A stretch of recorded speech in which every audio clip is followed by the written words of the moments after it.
नमस्कार साथियों, एक बार फिर से स्वागत है गोल गुरु एकेडमी पर। हमारी जो क्लासेस चल रही है लैब असिस्टेंट की और भी अन्य प्रतियोगिता परीक्षाओं के लिए भी ये क्लासेस जरूरी है।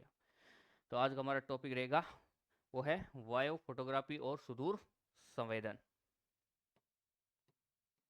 आज की क्लास है हमारी टेक्नोलॉजी पर आधारित होगी। वर्तमान समय में जो टेक्नोलॉजी काम कर रही है वो कैसे विकसित हुई, उसका क्या इतिहास रहा है, उसके बारे में हम जानेंगे। तो शुरू करते हैं।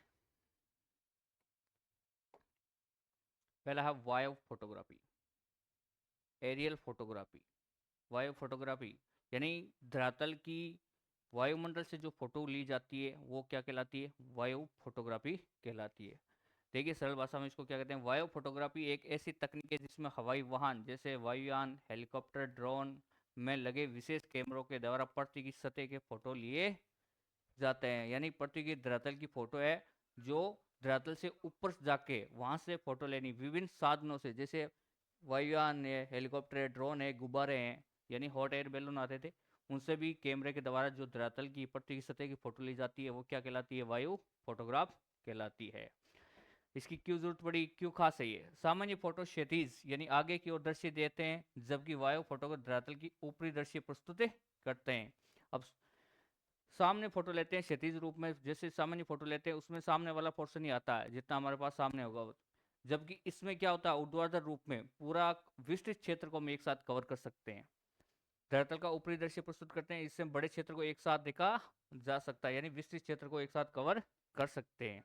अब देखिए इसका उपयोग किस में होता है?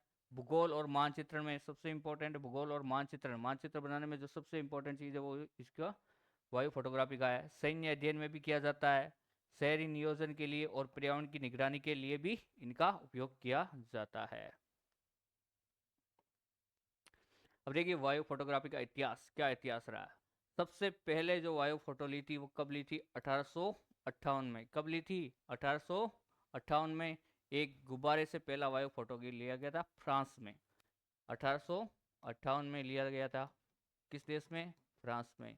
किससे लिया गया था? Hot air balloon. Air balloon से लिया गया था 1858 में। उसके बाद 1909 में लिया गया, वायुयान का उपयोग किया गया।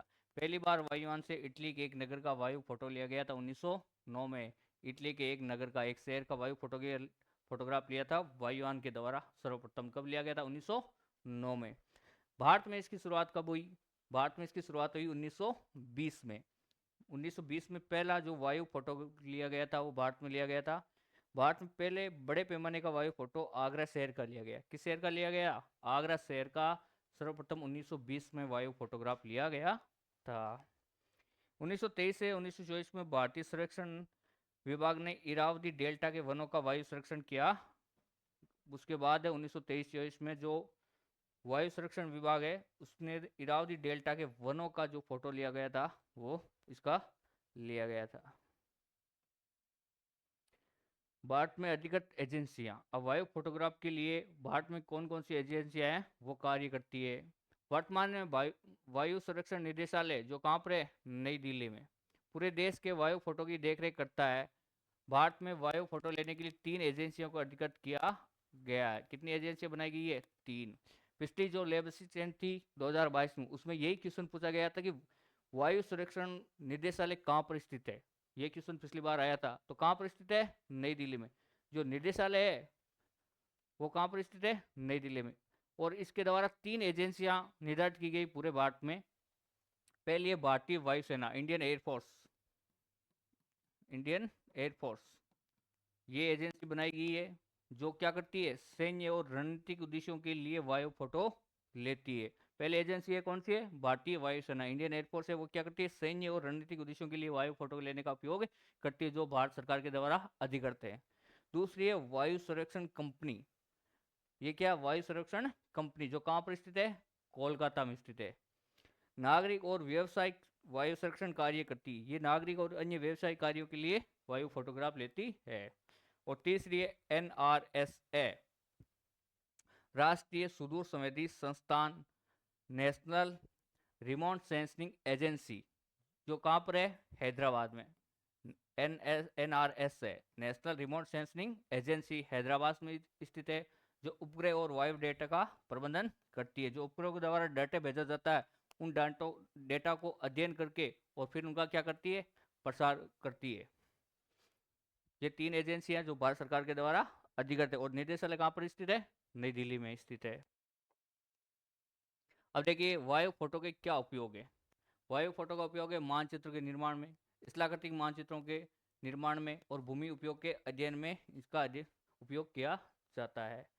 शहरी नियोजन में, शहरी नियोजन और अवसंरचना विकास में, शहरों की योजना बनाना और उनकी संरचना के विकास में किस प्रकार शहर का विकास किया जाता है और शहर को बसाया जा सकता है, उसका निर्माण में हम इसका प्रयोग कर सकते हैं। कृषि और वन, कृषि भूमि और वन संसाधन के लिए विशिष्टन, कृषि भूमि और वन संसाधनों का यानी जंगलों का, वनों का, उनका जो वायु फोटोग्राफ के द्वारा उनका क्या किया जाता है, विश्लेषण किया जा सकता है।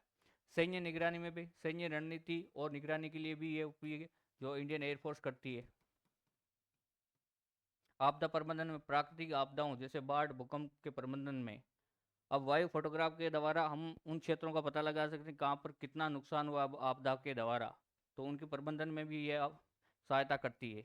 ऐतिहासिक अभिलेख, किसी क्षेत्र के समय के साथ परिवर्तन का अध्ययन। अब वायु फोटोग्राफी के द्वारा हम ऐतिहासिक अध्ययन कर सकते हैं, जैसे किसी शहर का 20 साल पहले का फोटो लिया गया और वर्तमान समय में फोटो लिया गया, उसका तुलनात्मक अध्ययन करके हम उसके ऐतिहासिक जो समय परिवर्तन है उसके हिसाब से उसकी तुलना कर सकते हैं कि कितना उस शहर में परिवर्तन हुआ है।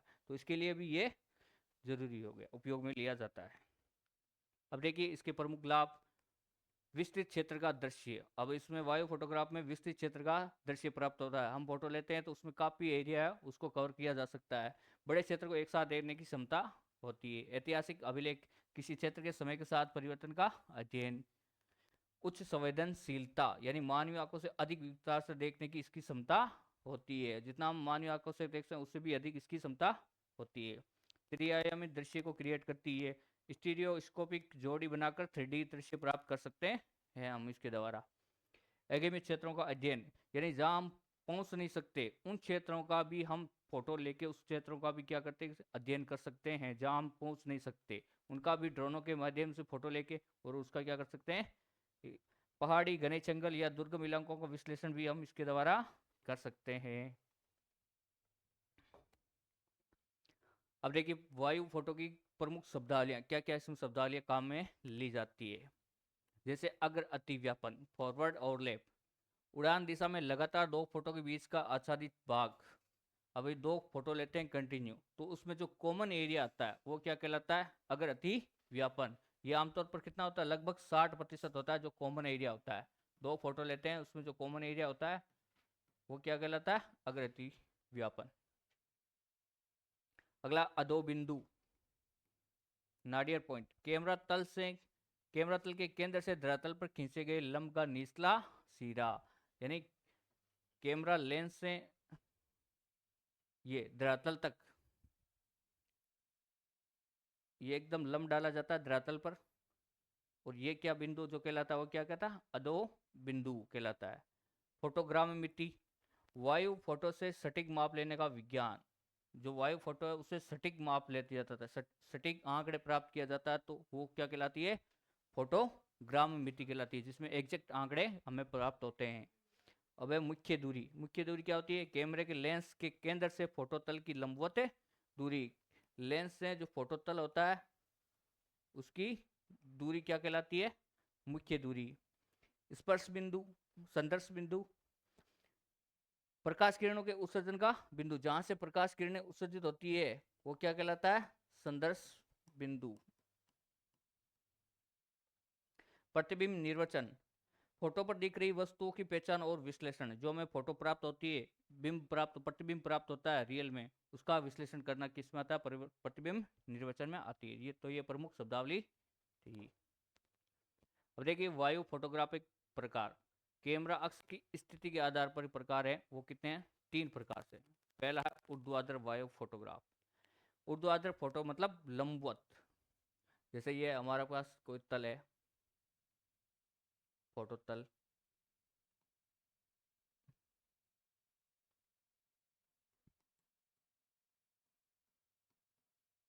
और ये हमारे पास यहाँ क्या है, लेंस, और लेंस से एकदम सीधा लंबवत धरातल, ये हमारे पास क्या है, धरातल 90 डिग्री पर लंबवत, लेंस से क्या एकदम लंबवत, ये तो ये कौन सा हो गया, ऊर्ध्वाधर। कौन सा, ऊर्ध्वाधर वायु फोटोग्राफ, यानी एकदम सीधा लंबवत 90 डिग्री के कोण पर हम कोई फोटो लेते हैं तो वो कौन सी में आएगी, ऊर्ध्वाधर वायु फोटो में। कैमरा अक्ष धरातल के लगभग लंबवत होता है, जो कैमरा अक्ष होता है ये धरातल के एकदम क्या होता है, लंबवत होता है। विचलन 3 डिग्री से भी कम होता है, अब इसमें विचलन होता है लगभग 3 डिग्री से ही कम होता है, 1-2 डिग्री का होता है तो उससे भी कम संभावना है, 3 डिग्री से भी ये कम होता है। सबसे सटीक मापन होता है ऊर्ध्वाधर से लगभग सटीक आंकड़े प्राप्त होते हैं। ऊर्ध्वाधर फोटो लेते हैं उससे हमें एकदम एग्जैक्ट आंकड़े प्राप्त होते हैं, सटीक माप प्राप्त होती है। क्षितिज रेखा दिखाई नहीं देती है, इसमें क्षितिज रेखा दिखाई नहीं देती है, एकदम लंबवत लेते हैं तो क्षितिज रेखा दिखाई नहीं देगी हमें। तो ये था पहला ऊर्ध्वाधर। अब दूसरा अलपतिर्यक वायु फोटोग्राफी। इसमें क्या है, कैमरा का अक्ष है ऊर्ध्वाधर से 15 से 30 डिग्री का झुकाव होता है, ये तो थी ऊर्ध्वाधर अक्ष। अब इसमें क्या होगा, 15 से 30 डिग्री का क्या होगा, झुकाव होगा। ये क्या, तल इधर आ जाएगा,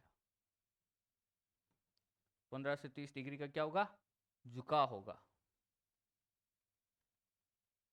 एक्चुअल में ये अक्ष है और ये कितना हो गया, झुकाव हो गया 15 से 30 डिग्री का। कैमरा अक्ष से ऊर्ध्वाधर अक्ष से 15 से 30 डिग्री पर क्या होगा, झुका होगा। क्षितिज रेखा दिखाई नहीं देती इसमें भी, और प्रारंभिक सर्वेक्षण में ये उपयोगी होती है। जो भी हम प्रारंभिक सर्वेक्षण करते हैं तो उसमें ये तिर्यक वाला काम में लिया जाता है। और तीसरा है अति तिर्यक वायु फोटो। इसमें क्या होता है, कैमरा अक्ष ऊर्ध्वाधर से लगभग 60 डिग्री झुका होता है। अब ये और भी लगभग कितना होगा, 60 डिग्री झुका होगा, कितना होगा, 60 डिग्री झुका होगा, 40 से 60। कैमरा अक्ष ऊर्ध्वाधर से, ये हमारे पास ऊर्ध्वाधर थी, इससे कितना होगा, 60 डिग्री झुका हुआ ज्यादा होगा।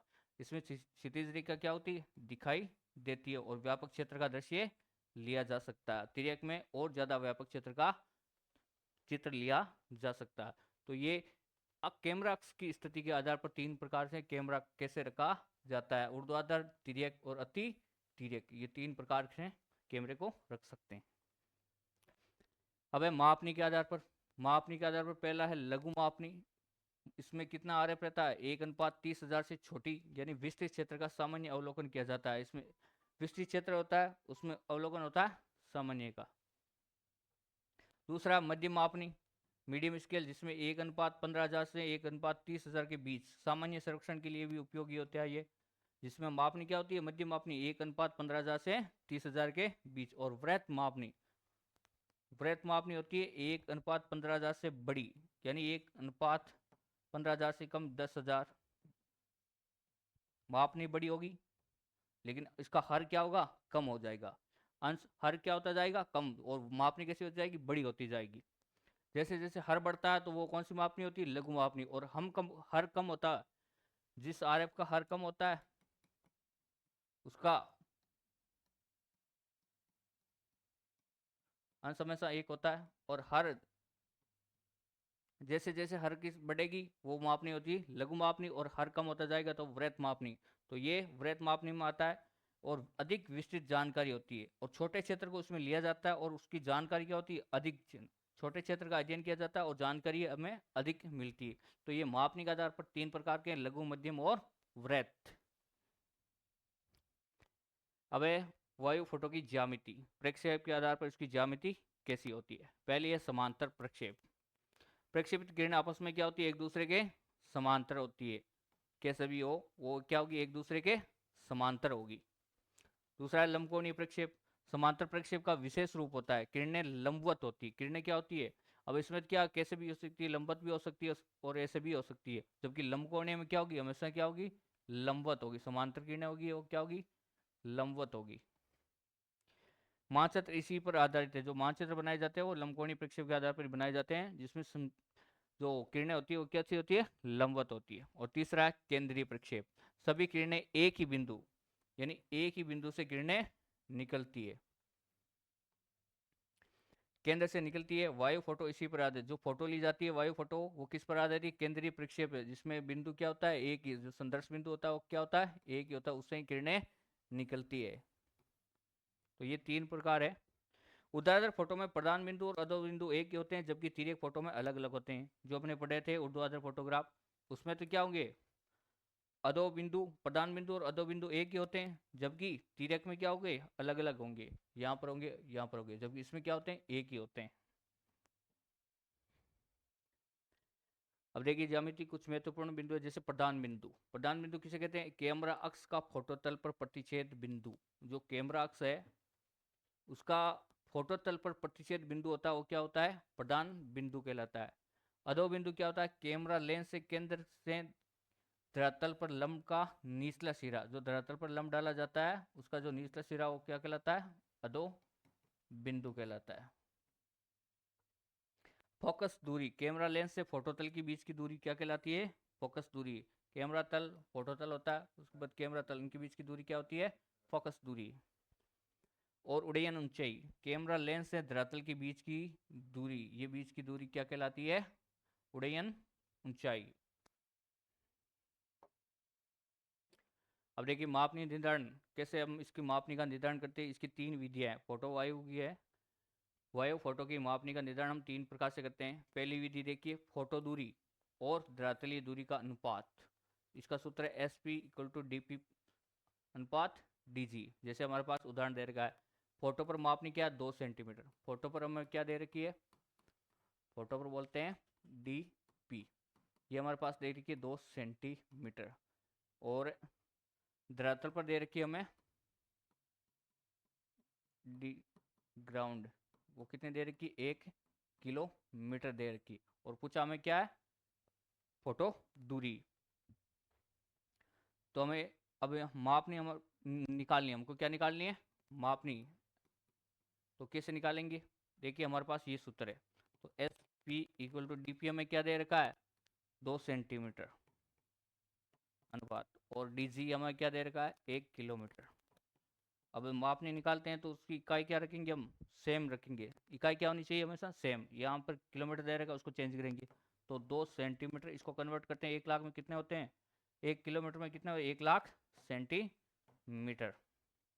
तो 1 सेंटीमीटर इक्वल टू कितना हो गया, 50,000। तो ये हमारे पास निकल के आ गया 1:50,000। तो ये प्रथम विधि थी। अब है दूसरी विधि, जिसमें फोटो दूरी और मानचित्र दूरी का अनुपात लिया जाता है। हमारे पास मानचित्र दूरी दे रखी है, मानचित्र कितनी दे रखी है, 2 सेंटीमीटर।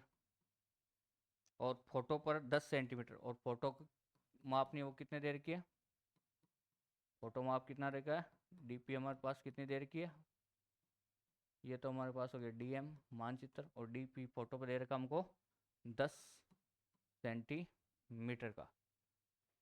तो हमारे पास निकालना है। अब इसका सूत्र ये है, डीपी अनुपात डीएम इंटू मानचित्र मापनी कारक, और मापनी हमें दे रखी है 1:50,000। ये हमें मापनी, ये हमें चीजें दे रखी है। तो इसका ये सूत्र है, S P equal to DP हमें पास कितना दे रखा है, 10 सेंटीमीटर। मानचित्र की दूरी कितनी है, 2 सेंटीमीटर, इंटू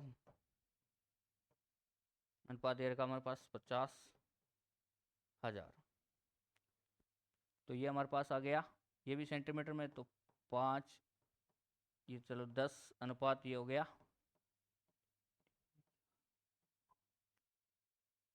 तो 1 अनुपात हो गया हमारे पास 10,000। ये हमारे पास मापनी निकल के आ गई 1:10,000।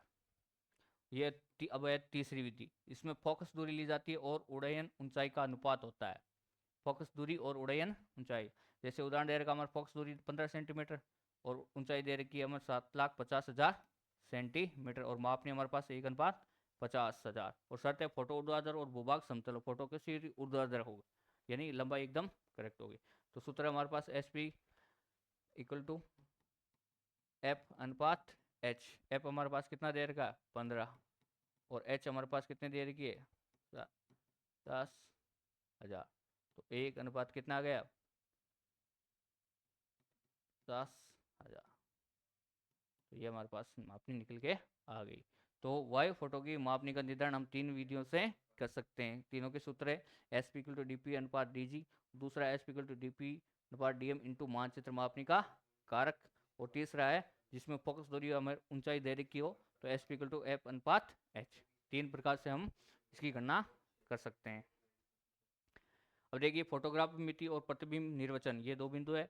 फोटोग्राफ मिति जिसमें सबसे सटीक आंकड़े प्राप्त होते हैं, सटीक जो फोटो प्राप्त होती है वो किसमें होती है? फोटोग्राफ मिति कहलाती है। वायु फोटो से सटीक माप लेने का विज्ञान, यानी सटीक माप लेने का विज्ञान है वो क्या कहलाता है? फोटोग्राफ मिति। इसमें लंबाई, चौड़ाई, ऊंचाई और क्षेत्रफल की गणना की जाती है। इसमें लंबाई, चौड़ाई, ऊंचाई और उसकी क्षेत्रफल की गणना कर सकते हैं, क्योंकि आंकड़े में पर क्या है? सटीक आंकड़े प्राप्त है। स्थलाकृतिक मानचित्र बनाते हैं, टोपोग्राफिकल शीट, वो भी इसी के आधार पर बनाई जाती है, अध्ययन करने में उपयोगी होती है। अब प्रतिबिंब निर्वचन, फोटो पर दिख रही वस्तुओं की पहचान, जो हमें फोटो प्राप्त हुई है उसमें कौन कौन सी वस्तु हमें दिखाई दे रही, उनकी क्या करना? पहचान करना, और उनका क्या करना? विश्लेषण करना। क्या कहलाता? प्रतिबिंब निर्वचन। इसमें भूमि उपयोग, स्थलाकृति, मिट्टी के प्रकार, वनस्पति आदि का अध्ययन किया जाता है। यानी कुल मिलाकर ये गुणात्मक जानकारी हमें प्रदान करती है।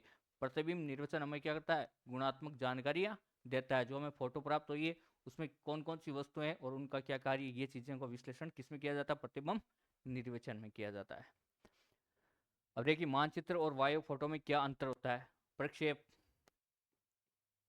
इसमें वायु फोटोग्राफी में केंद्रीय प्रक्षेप में काम लिया जाता है, जबकि मानचित्र में लंबकोणीय प्रक्षेप सटीक आंकड़े प्राप्त देता है हमें। इसकी ज्यामिति एक सूक्ष्म है, किनारों पर विरूपण हो सकता है, इसमें सटीक ज्यामितीय प्रदर्शन का किया जाता है। मापनी, मापनी इसमें एक समान नहीं होती, और मानचित्र तभी बनता है जब मापनी एक समान हो, एक सटीक मापनी है, तभी हम मानचित्र का निर्माण कर सकते हैं। एगेमी क्षेत्र, अब फोटो के द्वारा हम उसका आसानी से अध्ययन कर सकते हैं। इसमें अध्ययन करने में मानचित्र में हमें कठिनाई प्राप्त होती है। और वस्तुदर्शिता, ये वास्तविकता रूप में होता है, और ये प्रतीकों के द्वारा प्रदर्शन किया जाता है। मानचित्र में प्रतीक के द्वारा प्रदर्शित किया जाता है, जबकि फोटो क्या होती है? वास्तु की होती है। तो ये तो मानचित्र और उसमें अंतर है। अब हमारा दूसरा टॉपिक है सुदूर संवेदन, रिमोट सेंसिंग। क्या होता है सुदूर संवेदन? देखिए सुदूर संवेदन एक ऐसी तकनीक है जिसमें धरातल पर स्थित वस्तुओं के बारे में सूचना बिना उसके सीधे संपर्क में आए संवेदकों को, यानी सेंसर के माध्यम से प्राप्त की जाती है। यानी पृथ्वी के क्षेत्र, वस्तुओं और जो घटनाएं घटित होती है उनका हम बिना किसी उपयोग के सीधा सूचना प्राप्त कर सकते हैं। किसके माध्यम से? संवेदकों के माध्यम से। यानी धरातल पर स्थित वस्तुओं के बारे में सूचना बिना उसके सीधे संपर्क में आए, बिना उसके सीधे संपर्क में आए जो सूचना है वो ग्रहण कर सकते हैं। किसके माध्यम में? संवेदकों के माध्यम से। रिमोट सेंसिंग सुदूर संवेदन कहलाता है। इसका आरंभ 1960 के दशक में हुआ। यहाँ यह विधि ऊर्जा के स्रोत, एक इसमें क्या होता है? ऊर्जा का स्रोत होता है। जैसे सूर्य प्राकृतिक स्रोत है, ये क्या है? प्राकृतिक स्रोत है सूर्य। ऊर्जा का संचरण, इससे ऊर्जा का क्या होता है? संचरण होता है। वस्तुओं के साथ अन्योन्य क्रिया, जैसे ये किरणें धरातल पर पहुंचती है, वस्तुओं के साथ अन्योन्य क्रियाएं करती है। अब अन्योन्य क्रियाएं जिसमें अवशोषण होता है, परावर्तन होता है, संचरण होता है।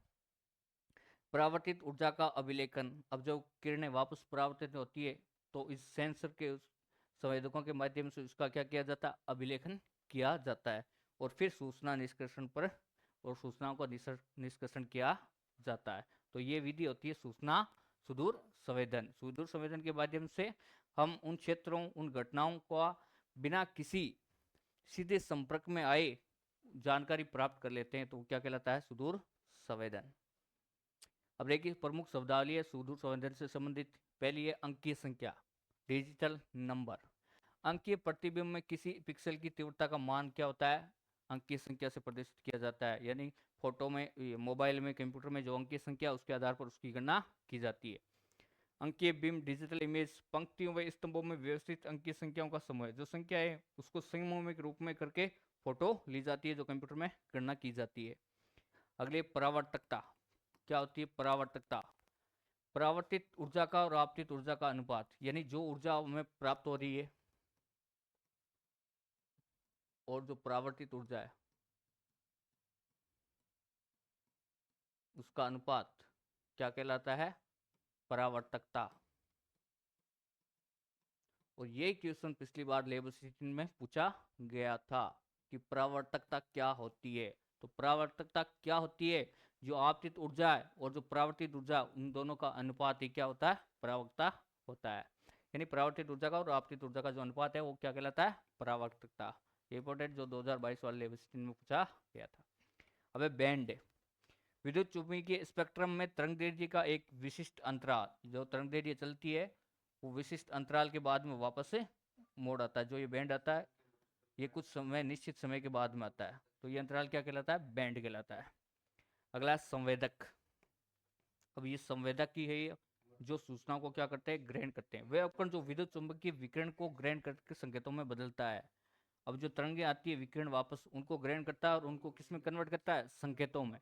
जो हमें डेटा प्रस्तुत करते हैं उसमें कन्वर्ट करते हैं। कौन करते हैं? सेंसर, जैसे उपग्रह हो गया। FCC फॉल्स कलर कंपोसाइट, कृत्रिम रूप से बनाए गए रंगीन बीम जिसमें विभिन्न स्पेक्ट्रम बैंडों को दृश्य रंगों में दर्शाया जाता है, वो क्या कहलाता है? FCC। और विद्युत चुंबकीय विकिरण प्रकाश की गति से ऊर्जा का स्थानांतरण करते हैं। किसकी वेग से? प्रकाश की गति। प्रकाश की गति होती कितनी होती है? 3 × 10⁸ मीटर प्रति सेकेंड। प्रकाश की गति कितनी होती है? 3 × 10⁸ मीटर प्रति सेकेंड। इस गति से ऊर्जा का क्या होता है? स्थानांतरण होता है। स्थानांतरण। तो ये कुछ शब्दावलियां थी, इंपॉर्टेंट है परीक्षा की दृष्टि से। पिछली बार यहीं से एक सवाल पूछा गया था, तो इसको जरूर से ध्यान से पढ़ें। अब देखिए सुदूर संवेदन की प्रक्रिया। अब इसकी प्रक्रिया क्या होती है? उसके कुल 8 चरण है। देखिए पहला है ऊर्जा का स्रोत। पहला चरण क्या? ऊर्जा का। हमारे पास क्या होना चाहिए? ऊर्जा का एक स्रोत। जैसे सूर्य प्राथमिक है, जो प्राकृतिक स्रोत है। सूर्य हमारे पास एक ऊर्जा का प्राकृतिक स्रोत है। कृत्रिम स्रोत भी हम काम लेते हैं, जैसे रडार है और माइक्रोवेव का उपयोग किया जाता है। अब रडार में, रडार एक तकनीक है जिसको मतलब रात में भी माइक्रोवेव की तकनीक से उसमें डाटा का कलेक्शन किया जा सकता है। और सूर्य वो दिन के रूप समय इसका काम है, ऊर्जा के स्रोत के रूप में काम में लिया जा सकता है। अब फिर क्या होता है? वायुमंडल में संचरण। अब जो हमें पास ऊर्जा मिल रही है उसका क्या करेंगे? वायुमंडल में संचरण होगा। सूर्य से ऊर्जा विद्युत चुंबकीय तरंगों के रूप में 3 × 10⁸ मीटर प्रति सेकंड, ये प्रकाश गति पृथ्वी तक पहुंचती है। वायुमंडल में अवयव ऊर्जा का अवशोषण होता है, प्रकीर्णन या परावर्तन करते हैं। वायुमंडल में भी जो किरणें आती है उसका क्या होता है? अवशोषण होता है, प्रकीर्णन और परावर्तन होता है। अब देखिए वायुमंडलीय खिड़कियां क्या होती है? वे स्पेक्ट्रमी क्षेत्र जहां ऊर्जा का अवशोषण न्यूनतम होता है, यानी सबसे कम अवशोषण होता है, वो क्षेत्र क्या होता है? वायुमंडलीय खिड़कियां कहलाती है। जैसे दृश्य अवरक्त या माइक्रोवेव क्षेत्र, जहां पर सबसे कम किरणों का अवशोषण होता है, वो क्षेत्र क्या होता है? वायुमंडलीय खिड़कियां। तीसरा चरण है धरातल के साथ अन्योन्य क्रियाएं।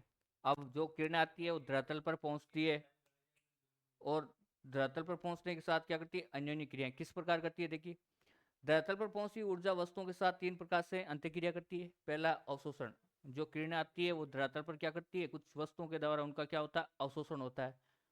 वस्तु ऊर्जा को क्या करती है? अवशोषित कर लेती है। और फिर क्या करती है? परावर्तन, वस्तु ऊर्जा को वापस परावर्तित कर देती है वायुमंडल में।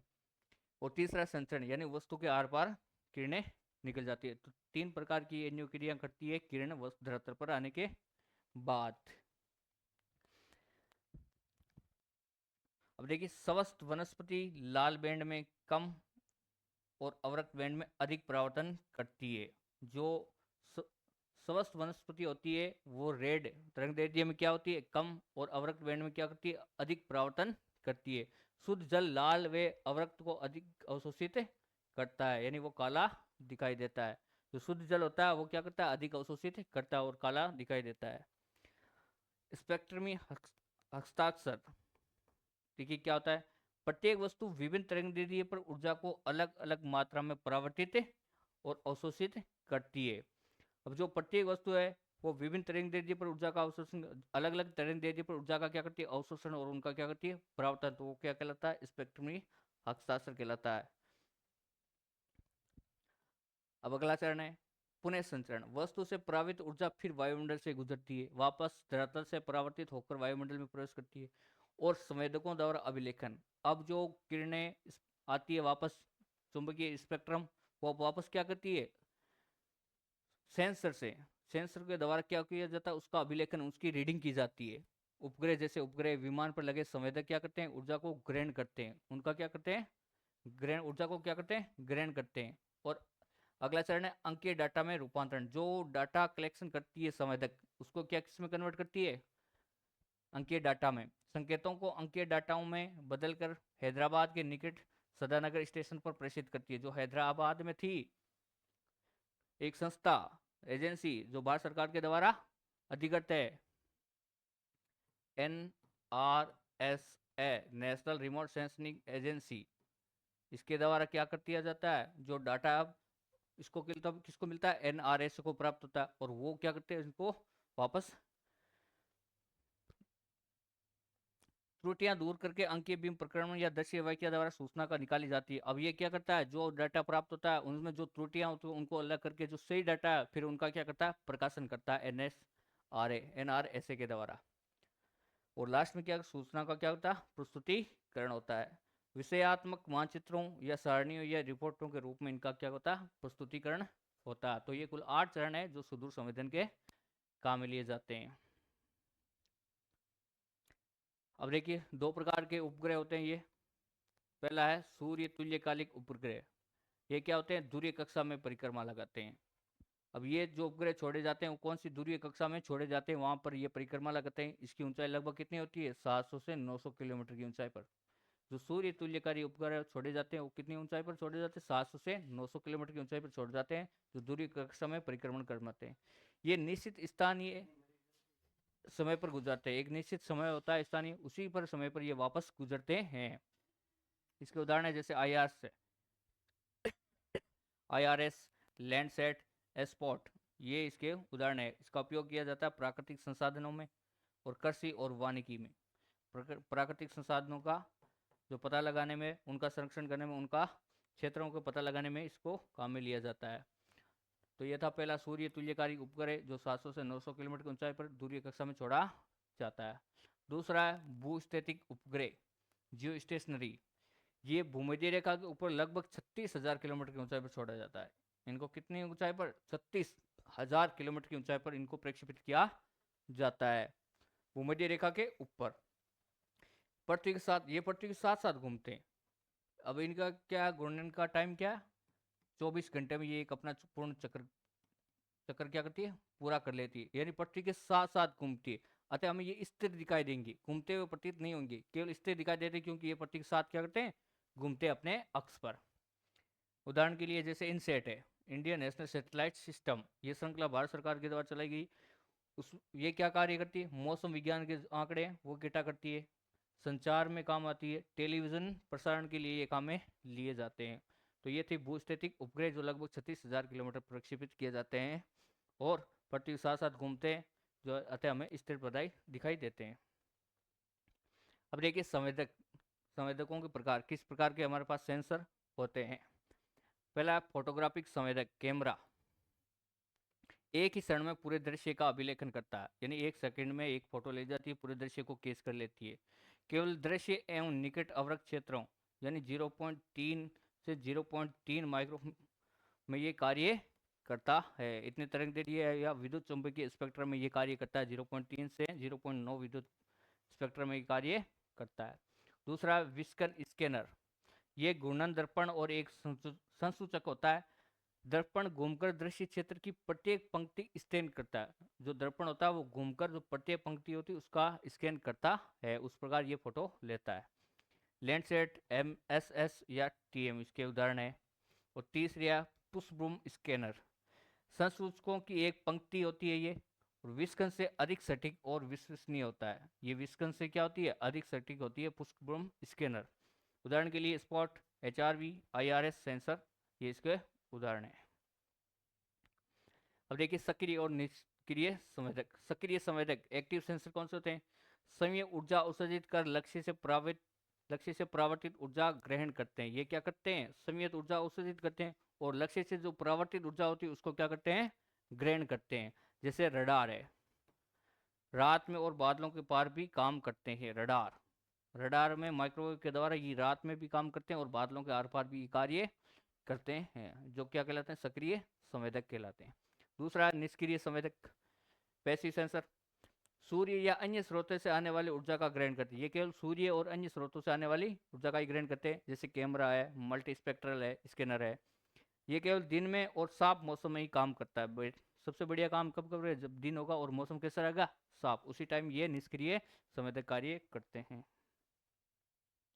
अब देखिए प्रतिबिंब निर्वचन के तत्व है। अब जो परिवर्तन हम फोटो लेते हैं, फोटो में जो हमें वस्तुएं प्राप्त होती है उनका विश्लेषण हम किस प्रकार करेंगे। पहला इसका पॉइंट है आबाया रंग। एफसीसी में जो लाल रंग होता है वो स्वस्थ वनस्पति को प्रदर्शित करता है।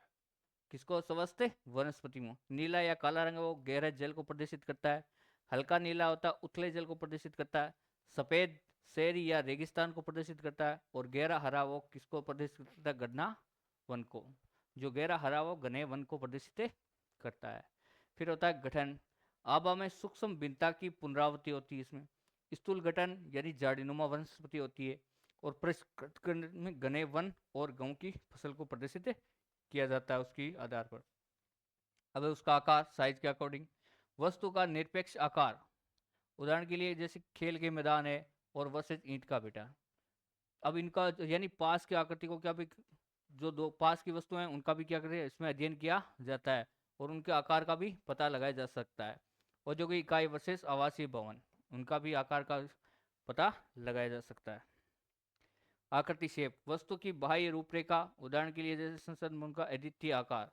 अब बाहरी रूपरेखा ऊपर से देखने पर जो हमें बाहरी ढांचा प्राप्त होता है उसका पता लगाया जा सकता है। रेलवे लाइन कोमल मोड़ वर्सेस सड़क की तीव्र तीव्र मोड़ कोमल मोड़। जो कोमल मोड़ होगा वो किसका होगा? रेलवे का। और जो तीव्र मोड़ दिखाएगा वो सड़क को प्रदर्शित करता है, जो बाहरी आकृति को प्रदर्शित करता है। इसके आकृति हम आकृति को देख सकते हैं। छाया, वस्तु की ऊंचाई और सूर्य के कोण का संकेत देती है। लंबी इमारतें, टावर, पुल की पहचान में सहायक होती है। कभी कभी छोटी वस्तुओं को छिपा भी सकती है ये छाया। अब है प्रतिरूप, वस्तुओं की नियमित पुनरावृत्ति, उदाहरण के तौर पर नियोजित आवासीय क्षेत्र के में घरों की कतारें और फलों के बाग में पौधों की समृद्ध व्यवस्था है, ये प्रतिरूप को प्रदर्शित करती है। अब है साहचर्य, जिस वस्तु किसी वस्तु का आसपास की वस्तुओं के साथ संबंध, उदाहरण के लिए विद्यालय के पास खेल का मैदान है और औद्योगिक क्षेत्र में मुख्य सड़कें के पास है, यानी दो जो पास पास की इस वस्तु हैं उनका आपस में साहचर्य संबंध बैठाना। अब देखिए सुदूर संवेदन का प्रयोग किन किन क्षेत्रों में किया जाता है।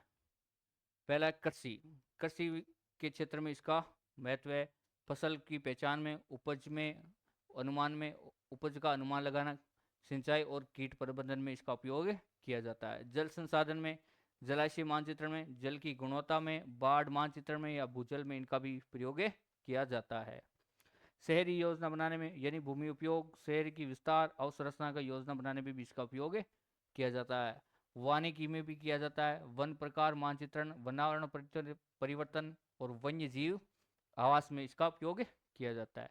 भूविज्ञान में चट्टानों के प्रकार, भ्रंश, वलन या खनिजीय क्षेत्र, इन सब का पता लगाने के लिए इसका प्रयोग किया जाता है सुदूर संवेदन का। आपदा प्रबंधन, बाढ़, सूखा, भूकंप, भूस्खलन, चक्रवात का मानचित्रण करने में ये काम में लिया जाता है।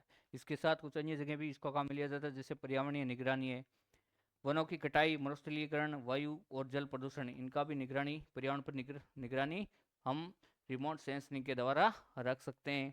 मौसम विज्ञान यानी मौसम की भविष्यवाणी भी इससे की जा सकती है। मेघ आवरण, वर्षा, तूफान ट्रैकिंग यानी भूस्थितिक उपकरणों के द्वारा इसका पूर्वानुमान लगाया जा सकता है मौसम का। सैन्य एवं रक्षा, सीमा निगरानी और खुफिया जानकारी भी हम इसके द्वारा रख सकते हैं। तो ये कुछ क्षेत्र अनुप्रयोग थे इसके विभिन्न क्षेत्रों में। अब भारत में सुदूर संवेदन, अब देखिए भारत में सुदूर संवेदन कब प्रारंभ हुआ और कैसे कौन कौन सी संस्थाएं इसमें कार्य कर रही है। तो भारत में सुदूर संवेदन के लिए प्रमुख संस्थाएं कार्य करी है वो पहली है ISRO, Indian space research organisation, भारतीय अंतरिक्ष अनुसंधान संगठन। इसरो सबसे बड़ी संस्था है, वो कौन सी है? इसरो है, बेंगलुरु है कर्नाटक में। उसे NRSC राष्ट्रीय सुदूर संवेदन केंद्र, ये कहाँ स्थित है? हैदराबाद में। NRSC national research remote sensing centre कहाँ है? हैदराबाद में। अगला IIRS भारतीय सुदूर संवेदन संस्थान, जो कहाँ पर स्थित है? देहरादून में। IIRS ये कहाँ पर स्थित है? देहरादून में। NRSC कहाँ स्थित है? हैदराबाद में। ये प्रमुख संस्थाएं हैं जो रिमोट सेंसिंग के लिए कार्य करती है। अब कुछ उपग्रह की श्रृंखलाएं हैं। देखिए, पहला IRS संसाधन का संरक्षण करता है, ये संसाधनों का संरक्षण करता है IRS। और इनसेट क्या है? मौसम एवं संचार से संबंधित आंकड़ों के लिए जाना जाता है। कार्टोसेट ये उच्च विभेदन मानचित्रण बनाने में के लिए कार्टोसेट इसको प्रक्षेपित किया गया उपग्रह को। RI sat all weather radar imaging के लिए। और IRNSS या नेविक यह भारत की नेविगेशन प्रणाली को, GPS सिस्टम को सक्रिय रखने के लिए उपग्रह काम में लिया जाता है। अब देखिए कुछ भारत के प्रमुख उपग्रह। इनसेट सीरीज है, उसकी शुरुआत कब की गई थी? 1983 में। ये किस लिए बनाया गया? संचार, मौसम पूर्वानुमान के लिए और टीवी ब्रॉडकास्टिंग के लिए किया जाता है। इसरो के द्वारा सभी ये किसके द्वारा प्रक्षेपित है? इसरो के द्वारा प्रक्षेपित है। दूसरा जीसेट सीरीज, ये 2001 में शुरू की गई थी। इसका प्रक्षेपण कब किया गया? 2001 में, जो उन्नत संचार, इंटरनेट और DTH सेवाएं हमें प्रदान करती है। अगला है कार्टोसेट सीरीज, जो 2005 में शुरू। कार्टोसेट सीरीज है जो 2005 से शुरू हो गई प्रक्षेपित करना, जो उच्च रिजोल्यूशन पृथ्वी अवलोकन या मानचित्र बनाने के लिए, मानचित्रण के लिए कार्टोसेट उपग्रह को प्रक्षेपित किया गया। RI सेट सीरीज है 2009 में, जो ऑल वेदर रडार इमेजिंग, रक्षा या आपदा प्रबंधन के लिए काम में ली जाती है। और अगला पांचवा IRNSS या नेविक, जो 2013 से 18 तक चला था, जो भारत की खुद की नेविगेशन प्रणाली है, GPS ग्लोबल पोजिशनिंग सिस्टम, इसको सुचारू रूप से बनाए रखने के लिए प्रक्षेपित किया गया था। अब इसके क्या लाभ हैं और क्या सीमाएं, देखिए प्रमुख लाभ क्या है इसके। विशिष्ट क्षेत्र का सिंहावलोकन, यानी अधिक विस्तृत क्षेत्र का इसमें क्या कर सकते हैं? अवलोकन कर सकते हैं। नियमित एवं पुनरावृत्ति मूलक आंकड़ा संग्रह, बार बार हम आंकड़ों का इसमें संग्रह कर सकते हैं। दुर्गम एवं विषम क्षेत्रों का भी अध्ययन कर सकते हैं। बहु वर्णक्रमीय एवं बहुकालिक आंकड़ों का उपलब्धता, यानी लंबे समय तक आंकड़ों का उपलब्ध प्राप्त कर सकते हैं। वास्तविक समय की निगरानी कर सकते हैं, हम करंट टाइम में निगरानी कर सकते हैं कि कौन सी जगह पर किस प्रकार की घटनाएं घटित हो रही है, उसका हम निगरानी कर सकते हैं। पारंपरिक सर्वेक्षण से कम समय एवं लागत, जो पारंपरिक सर्वेक्षण था उसमें क्या था? समय अधिक लगता था और लागत भी अधिक आती। इसमें क्या है? लागत भी कम है और समय भी कम लगता है। तो ये इसके प्रमुख लाभ थे। अब इसकी क्या सीमाएं, चुनौतियां हमारे पास? वायुमंडलीय विरूपण, यानी बादल, धुंध, वर्षा, इन जब ये अधिक होते हैं तब ये प्रणालियां क्या होती है? थोड़ा काम करना कम कर देती है। संवेदक एवं प्लेटफॉर्म की सीमाएं होती है। अब संवेदों की कुछ सीमाएं होती है जहां तक ये कार्य करते हैं।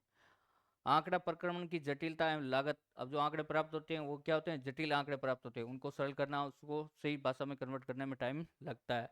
विशेषज्ञ व्याख्याकारों की आवश्यकता होती है और भूमि सत्यापन की अनिवार्यता होती है इसमें। तो ये थी सीमाएं। अब क्वेश्चन है इस टॉपिक से रिलेटेड। देखिए पहला क्वेश्चन, विश्व का पहला वायु फोटो कब और कहाँ लिया गया था? 1909 इटली में वायुयान से, 1858 में फ्रांस में गुब्बारे से, 1920 में भारत में हेलीकॉप्टर से और 1923 में म्यांमार में वायुयान से। तो सबसे पहला वायु फोटोग्राफ लिया गया था, वो कब लिया था? 1858 में फ्रांस में हॉट एयर बैलून से लिया गया था। वायु सर्वेक्षण निदेशालय, भारत का सर्वेक्षण कहाँ स्थित है? जो पिछली बार पूछा गया था, कहाँ स्थित है? निदेशालय कहाँ स्थित है? नई दिल्ली में। निदेशालय कहाँ स्थित है? नई दिल्ली में। हैदराबाद में क्या स्थित है? NRS है, नेशनल रिमोट सेंसिंग एजेंसी, वो कहाँ स्थित है? हैदराबाद में। और कोलकाता में क्या है?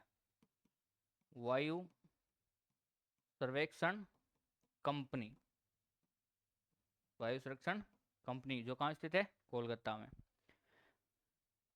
वायु सर्वेक्षण निदेशालय कहाँ है? नई दिल्ली में स्थित है। ये भारत में वायु फोटो देखरेख करने वाली एक प्रमुख संस्था है। अगला देखिए, ऊर्ध्वाधर वायु फोटो में कैमरा अक्ष का विचलन कितने डिग्री से कम होता है? ऊर्ध्वाधर, ऊर्ध्वाधर में क्या होता है? लंबवत 90 डिग्री। तो इसमें विचलन कितना होगा? 3 डिग्री से भी कम विचलन होता है। ऊर्ध्वाधर वायु फोटो में कैमरा अक्ष का विचलन 3 डिग्री से कम होता है। 15 से 30 डिग्री किस में होता है? तिर्यक में। और 60 डिग्री अति तिर्यक में।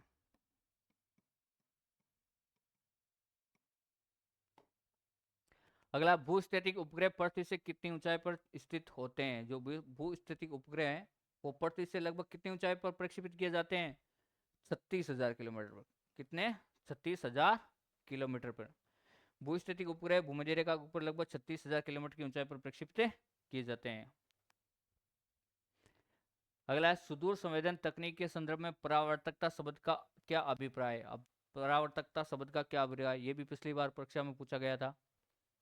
किसी पदार्थ द्वारा प्राप्त की गई ऊर्जा और उसके द्वारा प्रक्षेपित की गई ऊर्जा का अनुपात, यही उसका सही आंसर है। यानी किसी पदार्थ के द्वारा जो प्राप्त की गई ऊर्जा है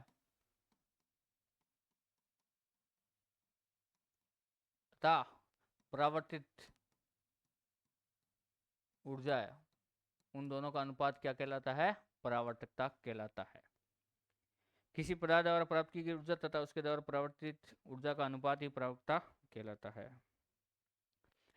स्टैंडर्ड एफसीसी में स्वस्थ वनस्पति किस रंग में दिखाई देती है? एफसीसी में जो स्वस्थ वनस्पति होती है वो किस कलर में या किस रंग में दिखाई देती है?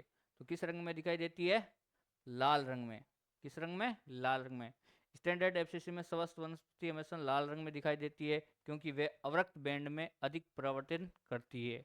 ये क्या करती है? अवरक्त बैंड में अधिक परावर्तन करती है।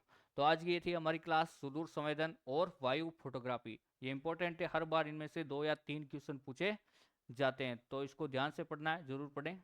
मिलते हैं अगली क्लास में। धन्यवाद।